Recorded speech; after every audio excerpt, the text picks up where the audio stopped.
We still do 7 NUFC Matters show a week for free. But if you want to help support NUFC Matters, then there are a few ways of doing it. Hit the like button on each live broadcast and video. This helps the channel grow. Hit the subscribe button and select the all notifications bell so you don't miss a single show. If you want to help us financially, then you can join the channel using this button with the membership starting at $1.99 a month. Or you can drop us a donation in the chat using a super sticker. We're also looking for sponsors. If you'd like your brand advertised on the flyers for the show and featured during the ad break, then email John at nufcmatters.com to arrange today.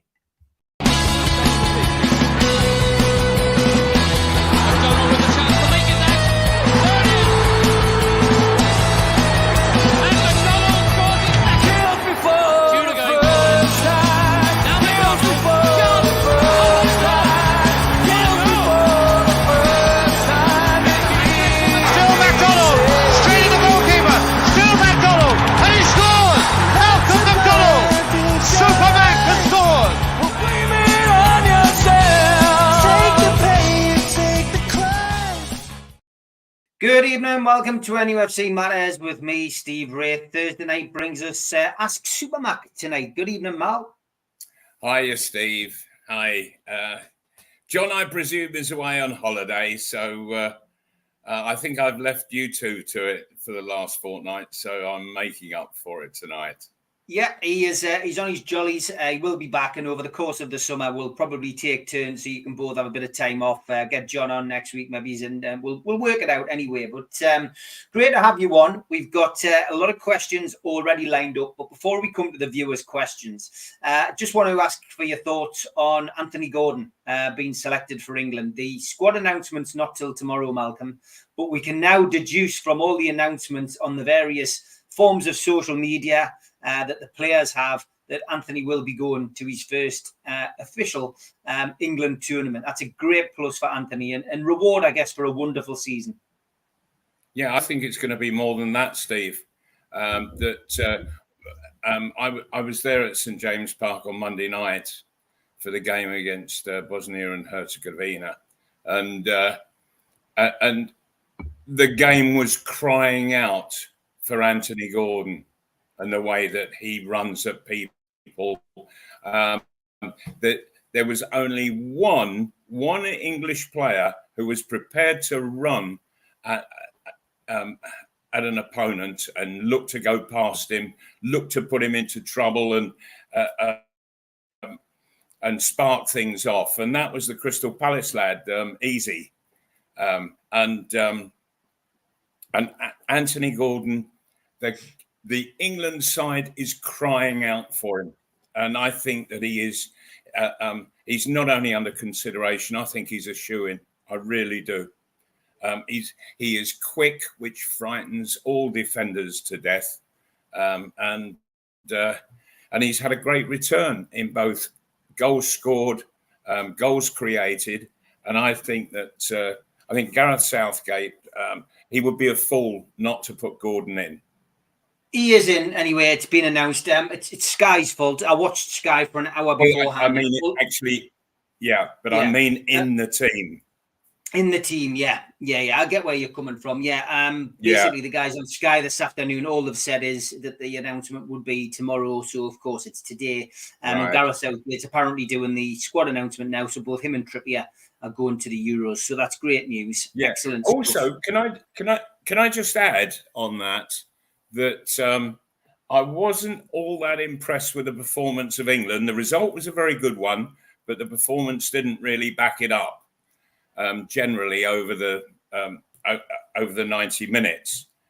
Trippier at left back, he was tremendous, absolutely tremendous, and so I think that he is an absolute certainty, not just to be in the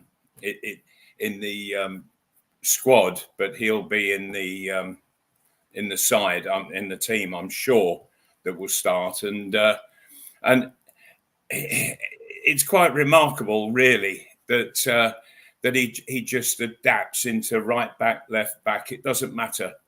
he's equal to whichever side he plays on, and a joy to watch he was on Monday. Yeah, shocked to see Grealish miss out on this tournament. No,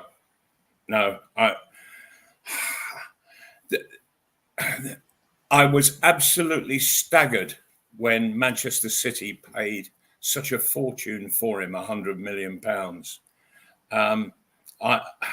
I think he's one of those players that threatens, but never carries the threat out. And of course, the beauty with Anthony Gordon is that he threatens and then carries the threat out straight away. And he's gone. He's beyond the defender and away. Grealish, he fannies about over the ball, and in the end, does he get crosses in? I didn't see very many this last season. Does he get shots in? I certainly didn't see many of those. And how many goals did he score? Well, very, very rarely. And so, considering that Grealish and Gordon really will be competing, I would take Gordon head and shoulders above Grealish for that position. Okay, we have lots of questions coming in, so we're not going to waste any more time on England. Let's go to the questions. I'll take one on Twitter, which was sent to us earlier on from Andy Dobson. He says, ask Malcolm, which wingers in the modern game does he think would have most suited his game? For example, getting crosses into the box, etc. And who provided the most for him in his career? What you ideally want as a centre forward is somebody who just gets towards the byline and whips it across. Particularly for me, because of my pace, that I could get in front of a centre half with my pace and be the first onto the ball. And so the ideal player for me, when I was playing, of course, was Stuart Barraclough on the right wing of Newcastle, because he was lightning quick, got past his fullback, just whipped it in, and his cross was like a shot, the way it came into the box. And it gave you every chance of just getting in front of the centre half. You only need to be that much in front to score a goal. And Anthony Gordon is probably the nearest that I've seen to that, because he will get past people and he will whip crosses in. So yeah, Gordon, I think, is the nearest I've seen. Although they're sort of different types of players, but nevertheless their achievements are pretty much the same. He and Stuart Barraclough. So yeah, I'd be more than happy to play with Gordon. There aren't that many others who can actually take a fullback on, and the game these days, it's pass, all in front of the defenders. Very rarely do you see players getting the ball and just running straight at somebody and then just dodging either side of them. Stuart Barraclough used to do that. I used to love doing that, but very few players do it these days. So it's a difficult question to answer, because are the defences that brilliant, or are the players up front just not into really seriously crossing the ball? And who would you say created the most opportunities for you in your career? Terry Hibbett, without any doubt. Stuart Barraclough, yes, an awful lot, but Terry Hibbett, he and I, we had this uncanny understanding that he knew my timing. I could work out his timing and the kind of ball that he would send upfield. and he was a great passer of the ball. Great passer, he really was. And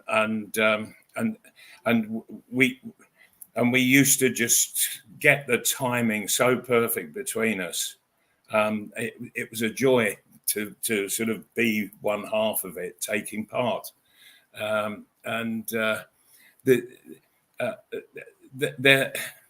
were others. I tell you one who I did enjoy, and he's a northeast lad.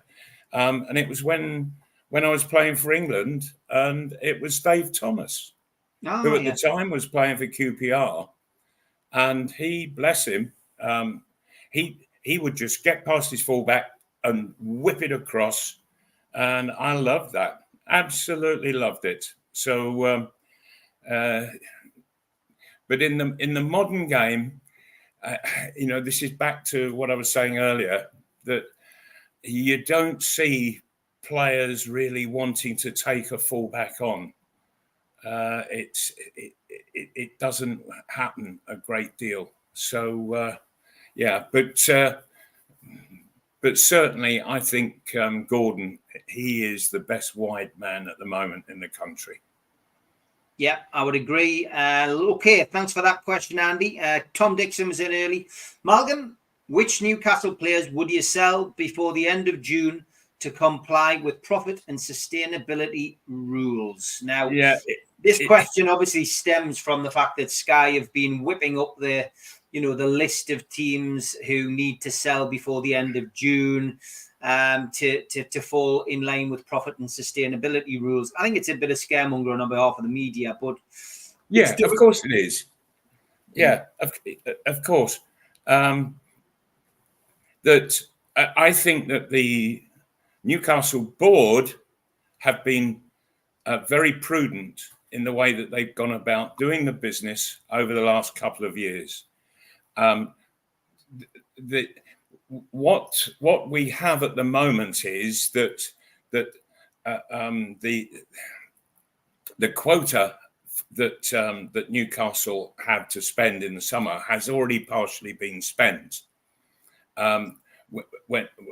When they took the lad from Chelsea on loan for this season, with a view to signing him, and of course that deal will go through. So that was a quite a hefty chunk that will be taken off this summer, which is over 30,000. Sorry, it's over 30 million. But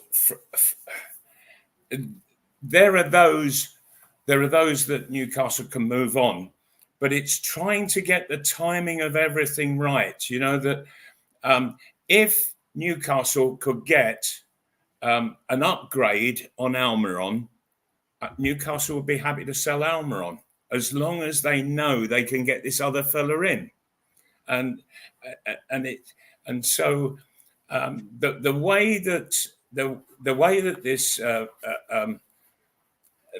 this financial fair play thing works, and of course come next summer they're changing it. It's going to be restructured in its entirety, and quite rightly so, because I think that what they have created, this situation that we have now, is absolute sheer nonsense. It is stopping, in fact, preventing sides from doing their business properly,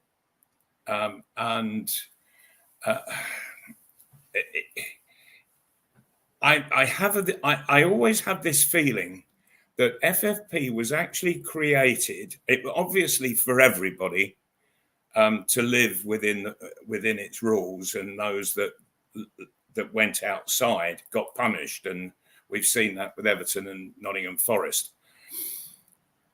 But I get this feeling that this FFP was structured in the way that it is and brought in to stop Newcastle United, because Newcastle United has got such immense wealth in its ownership that that will be that they're prepared to make Newcastle the best side in the country, the best in the world, even. And so everybody got scared. In came FFP, and there were these limits set, which were stopping Newcastle from doing the business that they would really like to do. And so it's going to change the summer of next year. They've already decided on that. So this is the last year of FFP. Newcastle, they've kept themselves pretty well within the structure. And so I think that they're sort of just saying, well, come on, let's just get the business done that we want to do. And yes, if they can get an upgrade on Almiron, I'm pretty sure that they will do that and look to sell Almiron on. So they'll have been busy talking with other clubs to see what interest there is in Almiron. And so, you know, if you're going to do one deal, you need to do another as well to make sense of the whole situation. And yeah, there are others, but what I've heard so many stories of rumours going around that that Bruno will go, that Isak will go. They're the last players in the world that Newcastle want to sell right now. The last players, and so you let one of those two go, and it's taking huge steps backwards. So no, there is an art to doing all of this business, and what if you want to bring one in, you need to get one out, and so it's an awful lot of work to be done. But I think that we'll sort of get things improved during this closed season, but we're not going to be doing anywhere near the kind of business that this club seriously would like to do if they were free to do it. Yeah, following on from that, good evening to Gordon Mogg. Gordon, great to see you in the chat, mate. Somebody who's followed me through many years doing different things, whether it be the fanzine or any 1FM. Oh, Gordon Mogg. Hello, Gordon. Yeah. He said, I know it's not directly regarding Newcastle United. He says, but what do you think, Malcolm, of Manchester City's move to take the Premier League to court? Well, I'm not surprised that they're doing it. Not surprised at all, because they've got 115 charges hanging over them. It might even be more now. If Manchester City do nothing but try and defend those 115, then they are certain to be relegated. For me, I think that they needed to do more than just defend. They needed to attack as well. And what their move is doing is seeking a legal clarification that the rules that they have applied through FFP are actually fully legal. If they're not legal, then it's a free-for-all for everybody. It'll just be ripped up, thrown away, and everybody can go about their business totally free, unless they bring something else in, like what they're planning for the next summer. But when you're attacked so heavily, you don't just defend, Steve. You've got to go on the attack yourself. And that's what Manchester City have done. Yeah, I would agree. This one's going to run and run. Thanks for your question, Gordon. It is. For sure it is.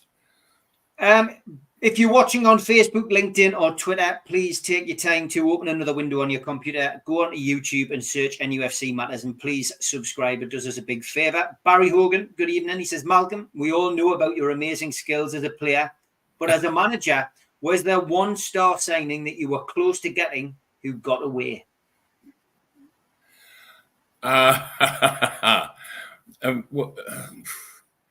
Yeah, there was a few fish in the pond that got away, but then you work within the limitations of what you have at your disposal. But there was a lad who was at Colchester, and I'm trying to remember his name now. Outside left, and I've been to see him a few times, and I thought, boy, this fella can play. Takes people on, gets crosses in. Oh dear me, I'm trying to remember his name now. But he was a left winger, and I agreed terms. I agreed a deal with Colchester, and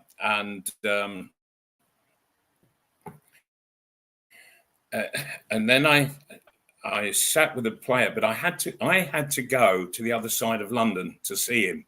So I got a contract all prepared, and I took it over, and he looked at the contract and he said, I want to think about it. And the next day he signed for Arsenal. So he was nicked from. If I got him to Fulham Football Club, I'm pretty sure that I would have got him signed. But that wasn't to be. He went and signed for Arsenal. Well,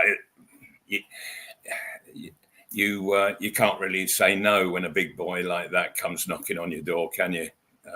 Arsenal Football Club, and they were in the top division. We were in the second division. So, and he did well for them. Oh, what was his name? Allenson, was it? Something like that. Yeah, outside left anyway.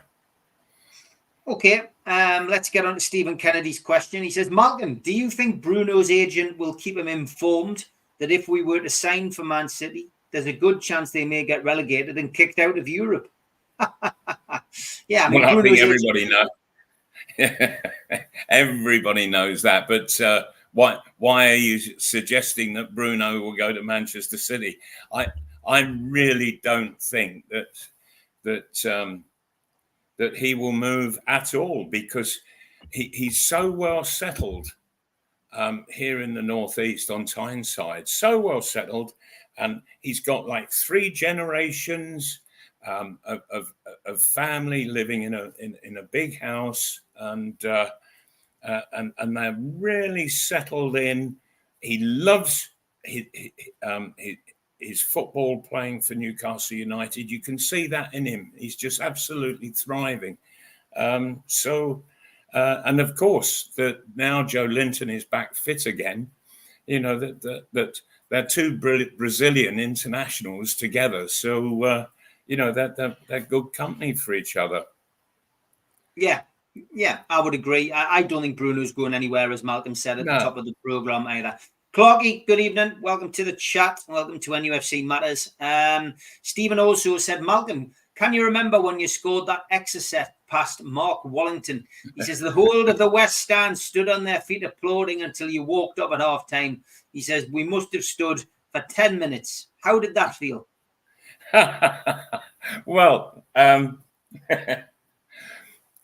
firstly, yes, people stood for 10 minutes. Yeah, but the first 10 seconds was quite different, Steve. What happened was this was against Leicester, and Leicester had a corner kick. It came in, and Paddy Howard headed it out, and it fell to the feet of Irving Natris, who controlled, turned, and he's just started running upfield.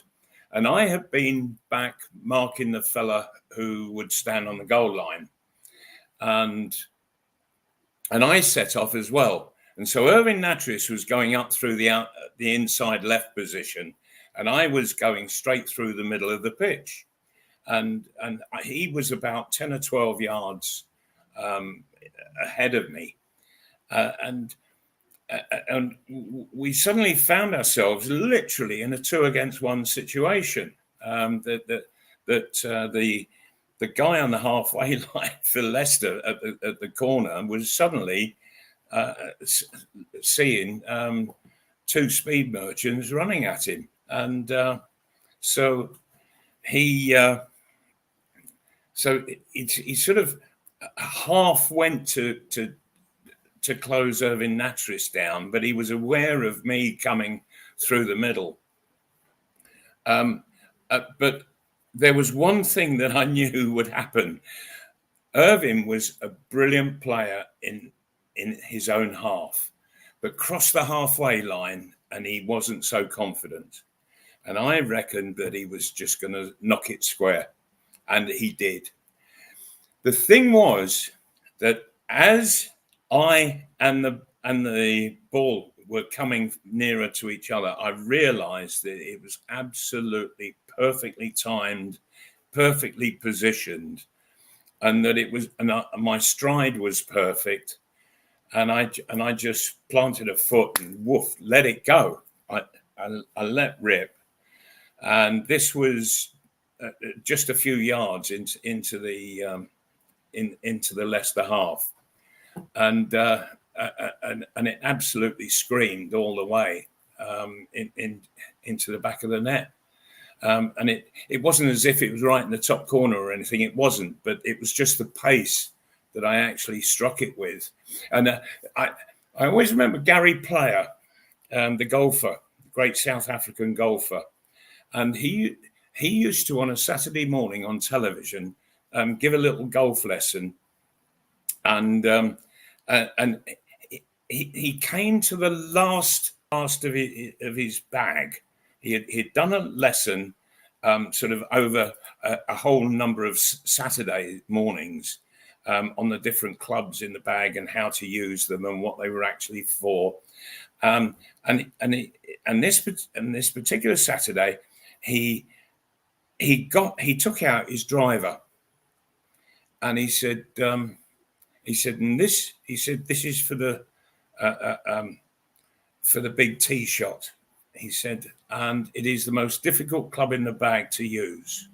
He said and he's pointed out it's straight faced, the club. There's no angle to it at all. You have to get it absolutely spot on. And he said, and with this club, I must have hit 10,000 shots with this club. He said, and I've only ever hit one perfectly. And I thought, that's my Leicester goal. I've hit 10,000 shots, but only hit one perfectly. And it was that strike on the day. Now, the thing is, to answer our viewers' question, that when I hit it, there was a groan in the stadium, which was sort of, oh, he's not shooting from there, is he? and then the ball, it flew into the net, and of course, then all of a sudden, everybody went mad. But as the ball left my boot and started to travel through the air, people were groaning at the fact that I'd shot from so far away. But it finished in the net. And but the thing, the lovely thing is as well that there was a gate. I think the crowd was about 40,000 that day, and yet about 150,000 people have said to me, "I was there. I saw that Leicester goal," and of course, there were no television cameras, so you had to be there to see it. It was never televised, nothing. There's no record of it. So you had to be there, and I've been congratulated by about 150,000 people. You couldn't have all been there.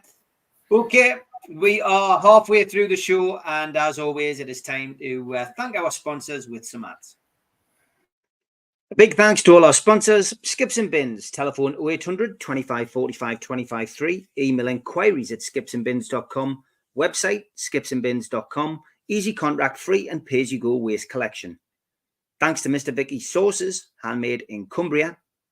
Their website, mrvickies.co.uk, telephone 01768 210 102, or email info@mrvickies.co.uk. Thanks to United Group Travel. There are no strangers on our tours, just friends you haven't met yet.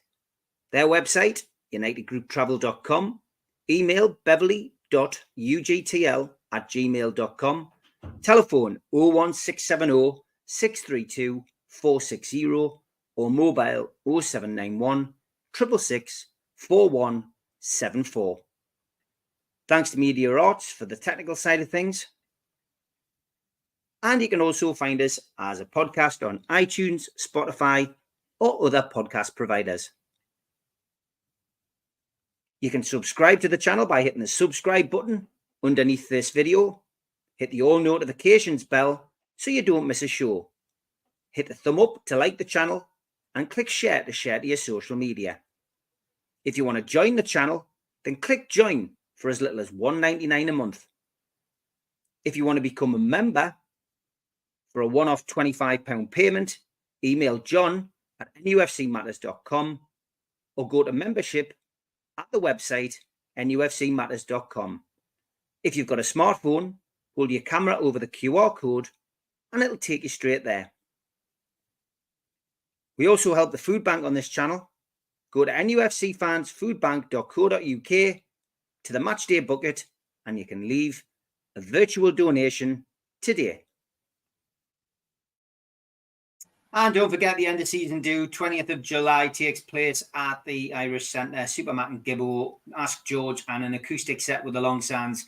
£10 a ticket in aid of Dementia Matters. You can get your tickets from newcastlelegends.com or nufcmatters.com. And Gibbo and Rob Lee have got an event coming up in August, 2nd of August.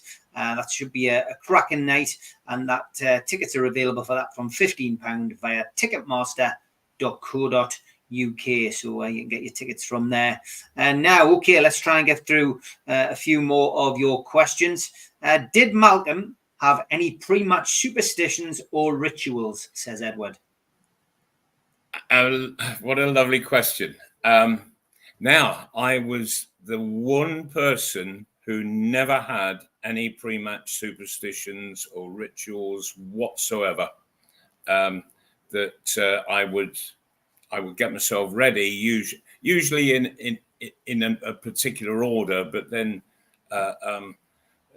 that's sort of out of your own comfort, if you like, and wouldn't put my shirt on until we were just about to go out. But there were I had no superstitions whatsoever, and in actual fact, there were times when I could go in the treatment room at about 20 to 3. And just lie on one of the treatment beds and close my eyes and just have 10 minutes shut eye. And everybody else was getting all hyped up in the dressing room, and I was going the opposite way. And I think that the reason that I was like that was that it was the way in which I viewed goal scoring.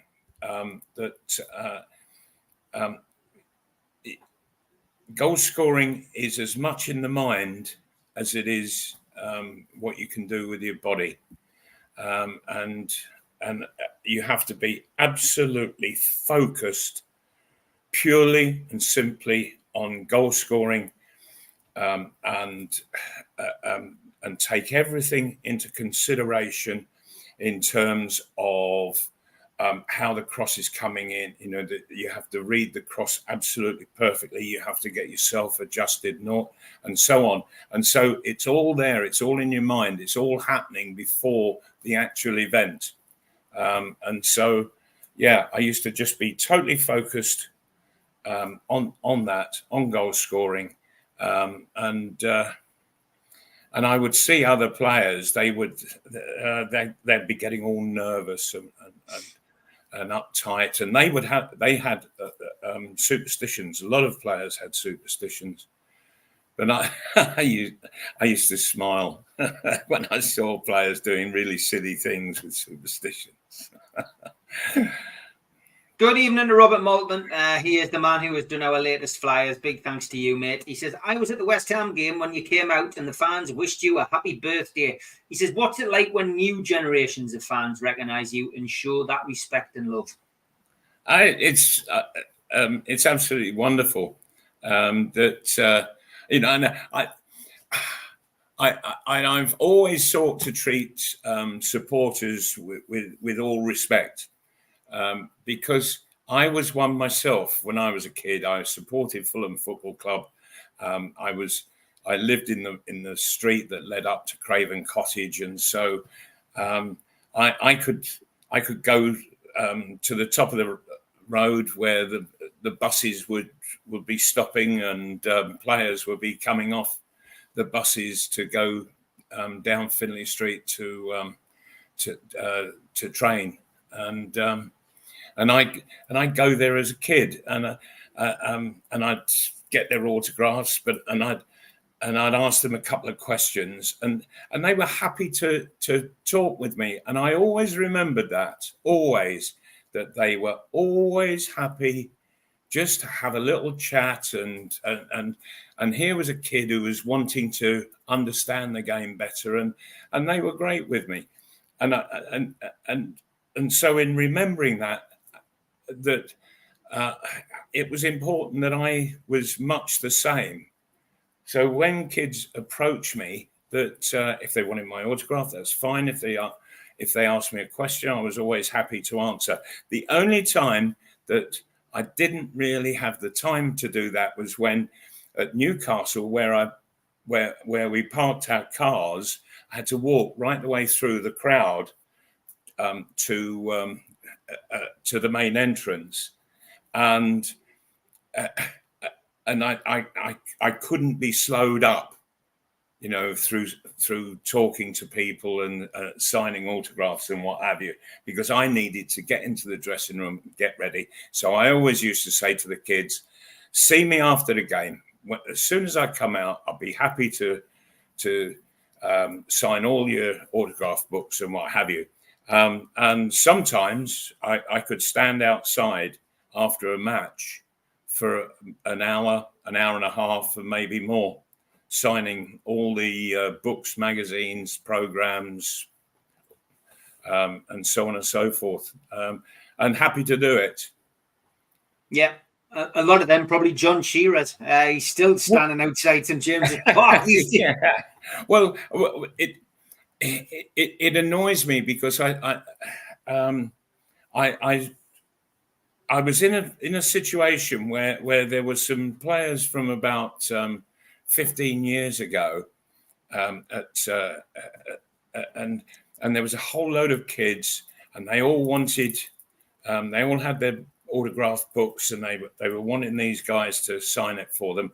And what the players were doing was they would open the book and they would write their number and circle it, and they didn't sign it. And I thought, oh, come on, that's pathetic. And I think that with the way things are organised now, that players seek to avoid the public as much as they can, and that's a shame. That is a shame. When I was playing with Newcastle, we'd think nothing. We'd be happy to go into clubs, say, after a game, and we'd have a bit of a night out. Happy to go into the clubs. We didn't want special treatment. We weren't looking for it. We wouldn't ask for it. These days, it's all special treatment, and it's all areas cordoned off and what have you that players get. We didn't want that. We were happy to just muck in with everybody. So the game has changed an awful lot, and not all for the good. Okay, lots of questions coming through. Lots of people saying that they got your autograph as well, Malcolm, which is great. Whoever spelled it properly. Chipper says, Malcolm, what was your worst footballing moment and why? Ooh, you have a few of those, dear me. The worst footballing moment, I think it was when I was playing for Arsenal and I was sat with the knee specialist, and he said, "You're not going to be able to play anymore, are you?" And so at 29, I had to retire from the game, and never kicked another ball from there. And I think just hearing those words, everything just plummets within you, and the most horrible words ever to hear, I think, in terms of your job, your profession, your love. I loved football, loved the game, still do. And he was telling me that I wasn't going to play anymore, and I was reading recently about players that are sort of still playing in their late 30s. And I think, you don't know how lucky you are to have stayed sort of relatively injury free and still be fit at that age. I would have loved to have carried on until then, but it wasn't to be. No, it wasn't. Ian McKenna asked a question. He says, which player, Malcolm, when you played, did you dislike the most? I guess he means which player did you hate playing against? Was there anybody? Well, there were plenty. They usually had a 5 or a 6 on their back. But there were 1 or 2 real nasty ones, and they were usually wearing Leeds United shirts. Johnny Giles, God dear me, he was outrageous. Some of the tackles he perpetrated. Terry Yorath was another one, and he and I had a right old ding dong when I was at Arsenal.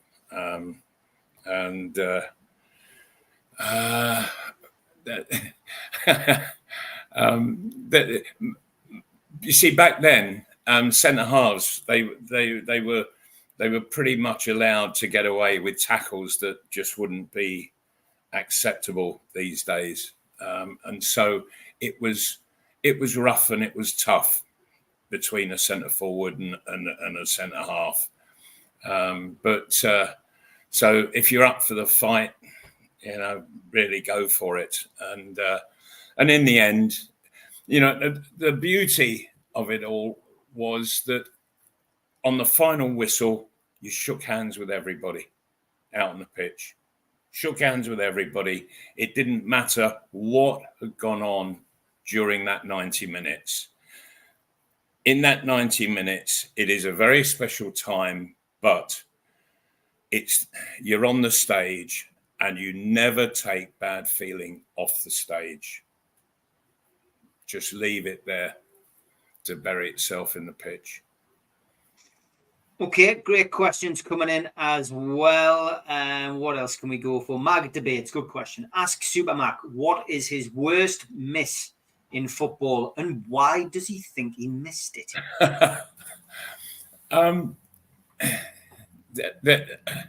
I think my worst one was actually playing for Arsenal against Newcastle United at St James Park, and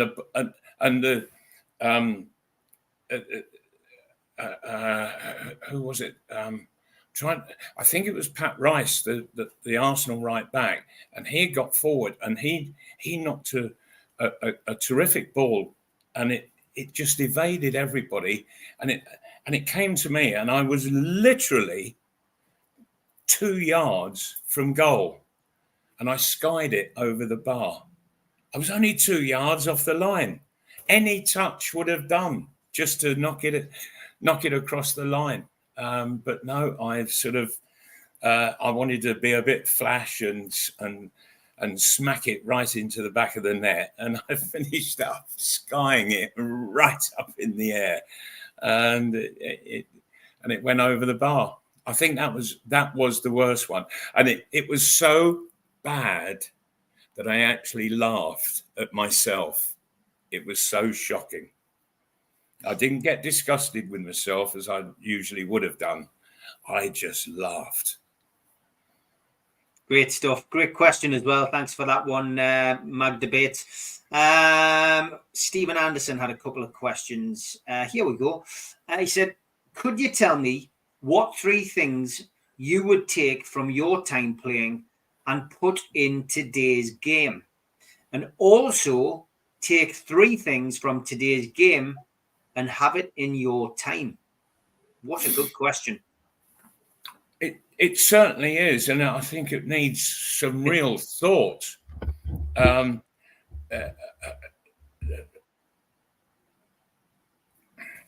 would I take from your time playing and put it in today's game? Right, yes. Firstly, the way I was taught to play the game was, when you got hurt, don't show it. Just grit your teeth, get up, and walk away.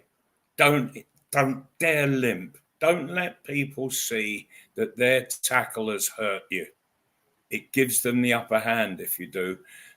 Whereas these days, and it really does madden me, really, that there's a bit of a challenge, and a player throws himself to the ground and he rolls around, and the referees fall for it, and they get the trainer on with a cold sponge and what have you, and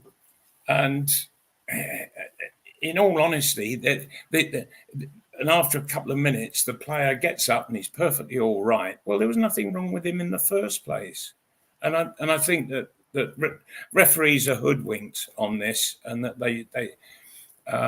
they should take a stance on it. So that's one.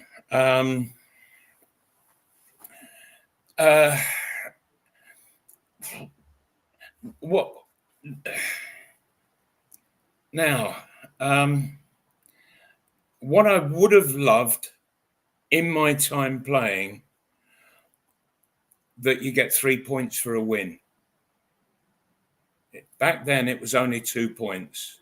You know, that it was 1 for a draw, 2 for a win. But now, a win is even more important. It gives you a much greater return. And so, the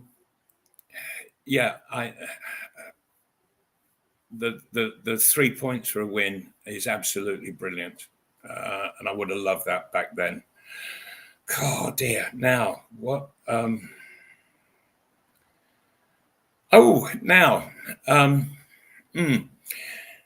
If you watch closely, have you seen players sort of slipping over and that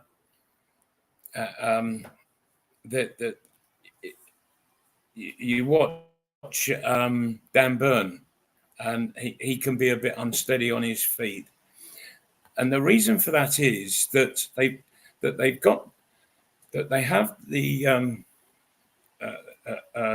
a cover, very fine plastic mesh cover that goes on the pitch, and it protects, and that's why you see pitches, they're green grass all the year round. The last game of the season sees the pitch in as good a condition as it was in the first game of the season. Whereas when I played, it was quite different, and the grass would be worn away, and good heavens, play at Derby after Christmas, and there wasn't a blade of grass to be seen on the pitch anywhere. And now that would have been absolutely brilliant to play on grass instead of the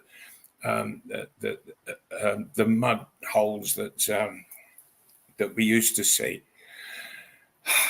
The only thing is that it does make it difficult for certain players. Dan Burn, he's 6'13", and he's sort of got a high sense of gravity, and so he finds it very difficult to get his balance on there.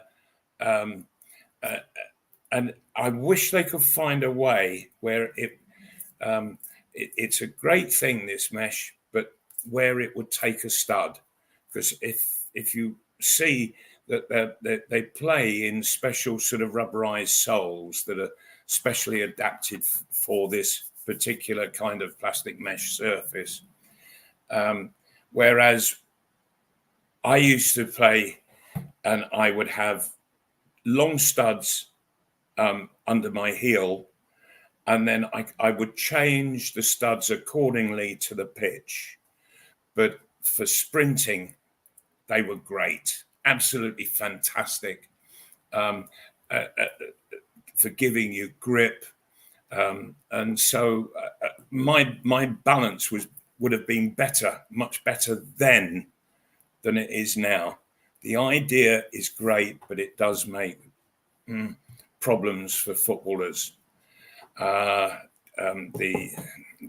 This plastic coating for the pitch. So yeah, it's good and it's bad, but if you could find something that allows a stud to be used as well. So yeah, I'm asking for an awful lot here. I tell you what, good question and good answers. Yeah. Considering it was on the spot as well. We've got about 7 or 8 minutes left, so let's see if we can get through a couple of others. Try to get a couple of questions from other people. Paul just wants to make a comment, which he knows will make you laugh. He goes, "Mal, is Jack Grealish ASM in disguise?" Well, I hadn't seen it that way, but now you see it. You've aroused my suspicions, Paul. Put it this way, Mal, he's no Chris Wood. Anyway, moving on. Yeah, go on, Stephen. I'll let you squeeze that one. He says, if I could squeeze another question in, Steve, no problem. If not, can Supermac give us his all-time first 11? It doesn't need to have played with them. I mean, it's a difficult one, that, but let's make a 4-4-2, Malcolm. Who would your goalkeeper be? Peter Shilton. Your right back? Yeah, I'll go with your right back next. Right back, David Craig without the hamstring problem. Brilliant. Your left back? Yeah, he was brilliant. Left back, I would always play Frank Clark. He was absolutely terrific. Best defender I've ever played with, and I've played with some great defenders, but this fella, he was the best. Players just absolutely hated playing against him. 2 centre halves that I've played with, and I've played with them and against them, and it's Colin Todd and Roy McFarland. They were a pair at Derby County under Brian Clough, and they were a pair also on a number of appearances for England. They were absolutely brilliant, very difficult to play against. Roy McFarland was absolutely brave as a lion, and he would just go for everything, and it didn't matter what damage would be caused. You know, it's not allowed these days, but he would be going for everything there was, and he'd have blood just pouring from his eyebrows and what have you, and he didn't care. He didn't care at all. And he could play on the deck, that was for sure. Colin Todd was the quickest defender I ever played against. I was just fractionally faster, fractionally. And so the competition between us was something to behold. Boy, it was an amazing 90 minutes to actually compete against him, and and he was very clever as well. He was a very clever footballer, read things brilliantly, and of course I think he was a Sunderland lad, wasn't he? He was a northeaster. Yeah. So was that your two centre halves? That's my two centre halves. Midfield. What about midfield? Well, now starting from the left-hand side, and this is probably the best player I've ever played with, and that's Liam Brady at Arsenal. Fantastic, unbelievable player, and of course he. A while after I left Arsenal, he then left and went to Italy when Italy was at its absolute height, and he played over there, and he was a sensation, absolute sensation, and he's a really nice guy as well. But what a left foot on him, dear me, and I can't recall him ever losing the ball, ever getting beaten. So Liam Brady, Alan Ball, who a central midfield player, the best 1 and 2 touch player that I have known, without a shadow of a doubt. Right hand side. Dear me. Do you know, I'd go for Stuart Barraclough again. So quick. And you knew just when he was going to cross. I used to hate wingers who would appear to cross the ball, but then they'd chop it back. And then they go back again. And then then you make your run in, and no, and then they've gone back again. He never did that. And I was thankful for that. So I would quite happily have Stuart Barraclough on the right hand side. I need one more midfield player, and I think I'd go for Terry Hibbett. He was such a delight to play with. He really was. His passing ability was outstanding.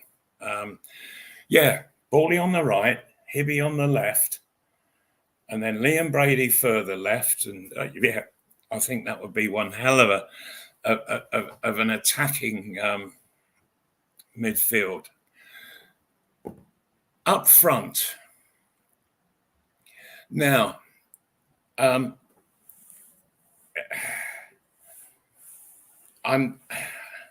going to go with two players. Two that I've played with, and it might surprise people, but Frank Stapleton from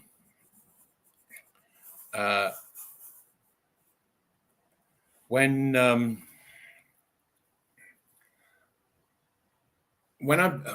was at Arsenal, he was raw boned, if I can say that, and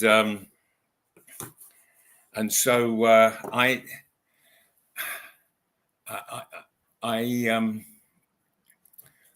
I saw him improve, and in the end, he just became an absolute joy to play with. And so, and he was so accommodating all the time. So yes, wonderful. And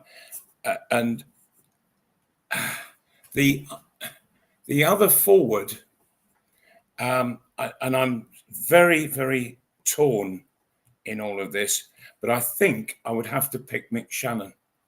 I played with Mick in England under 23s, in the full England side, and he was just an amazing player. He could be all over the place. A real joy, absolute joy. So there's my 11. On the spot as well, Malcolm. Great stuff. I know we're slightly overrunning, but let's just ask two quick quick questions. Dunnell and Blue Rhythm Boy asked the same question. Who would have been your dream strike partner, Malcolm? My dream strike partner, Frank Stapleton, I think, although I used to, it might sound unkind on John Tudor, but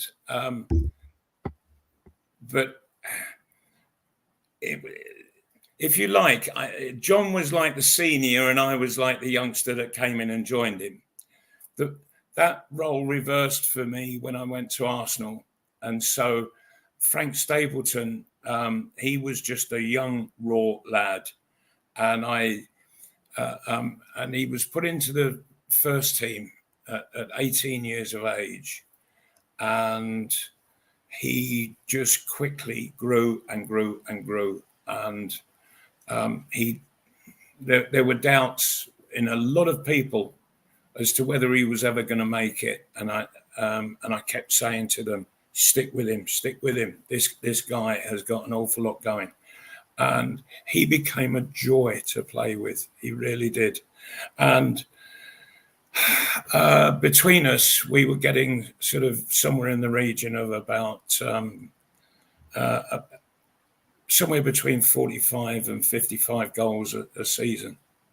You know, that's a hell of a lot for a striking partnership. Last question, we'll give it to Stu. He said, what were your go-to boots back in the day, Supermac? What were your weapons of choice? Did you have a always Adidas. Always Adidas. They were the best fit for me. But once I'd retired from playing and I was a manager, along came Essex Tigers. And, I found them fabulous. Absolutely wonderful. So, but as a player, it was Adidas all the way. I think you could have played barefoot, Malcolm, and you would have still scored all them goals. I do want to dedicate this show to two people who we've sadly lost today. Tony, nobody on here would know him. Good friend of mine, sadly passed away today. And the late great now Nicholas Ball, of course, who a wonderful, wonderful actor who I got an opportunity to work with 3 times in the last 2 years on 3 different films. Of course, best known, I guess, for Terry Venables' program Hazel. Back in the 80s, he was the star of the show. In the 1980s. He's passed away at the age of 78 today after a short illness. But I got to know Nick very well.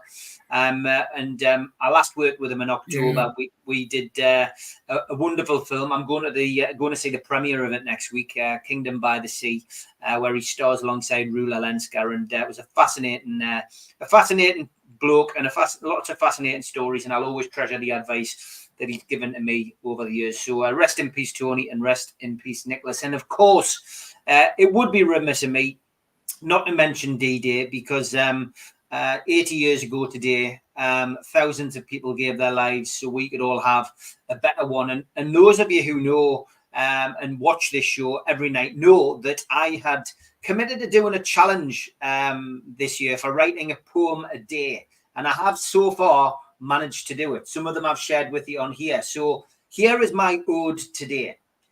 Tuesday, the 6th of June, 1944, a military piper on the beach playing a musical score.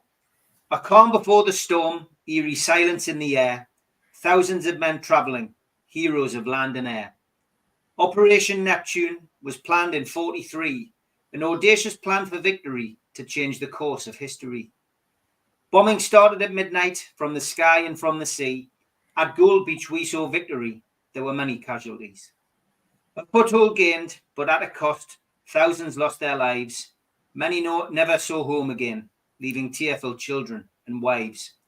80 years have passed now, veterans landing on the shores, tributes to the fallen that helped us win the war. They don't like being called heroes and would do it all again. This poem is a thank you to all those servicemen. So there's my little tribute today. Yes, Steve. And yes, never forgotten. Malcolm, been an absolute pleasure, mate, and look forward to seeing you again. I believe we're going to get Gibbo on next week, so you can have a week off with the missus and keep everything right at home. And we'll get you back on the following week, mate, to reunite you with Gibbo, mate. All right, that'll be lovely. Okay, take care, everyone. Take care. Thanks everybody for joining in. See you tomorrow night, 5 o'clock for the Three Amigos.